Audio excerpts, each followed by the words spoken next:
This isn't the first time the International Quartet has convened to try to end chaos and instability in Libya, but peace may still be a long way off. The United Nations Secretary General, the EU Foreign Policy Chief, the African Union Commission Chairman and the Arab League Chief were all present at the meeting held in neighboring Tunisia. But the meeting was snubbed by Libya's Prime Minister Fayez al-Sarraj. The authorities in Tripoli have recently ramped up the rhetoric against the UN, accusing it of failing to rein in General Khalifa Haftar, a rival to Sarraj, who has launched a military campaign to expand his influence in the south.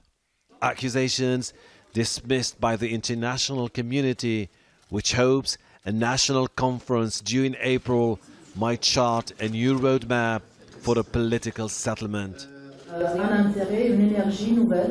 There is a new energy and a growing interest among Libyans, which shows a desire to build a state based on institutions that serve the people and bring things back to normal. We have to remember that Libya is a rich country and has a lot of resources.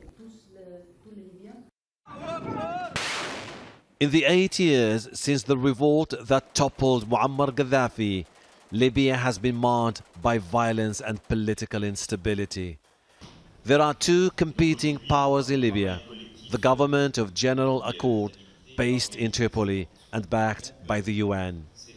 But General Khalifa Haftar is effectively running a rival government in the east, backed by the UAE and Egypt. He has repeatedly vowed to send troops to invade Tripoli. I asked Mr. Guterres if it was still possible to narrow differences between al-Sarraj and Haftar, despite failed attempts in the past. We see signs that an understanding is possible exactly to overcome the contradictions that you just raised. It's not for us to define, because we are not the Libyans, it's for the Libyans themselves to define the precise definition of the solution.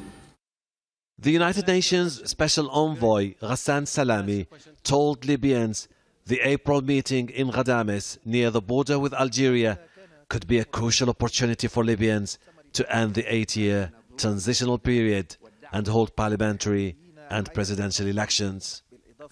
The international community wants Libya's rival factions to set aside their differences and build a unified government. There are also growing calls for a strong army that could defeat human trafficking, armed groups and put an end to instability. But that could be a distant goal, with a deepening political divide between the authorities in the east and west of the country. Hashem Ahelbarra, Al Jazeera, Tunisia.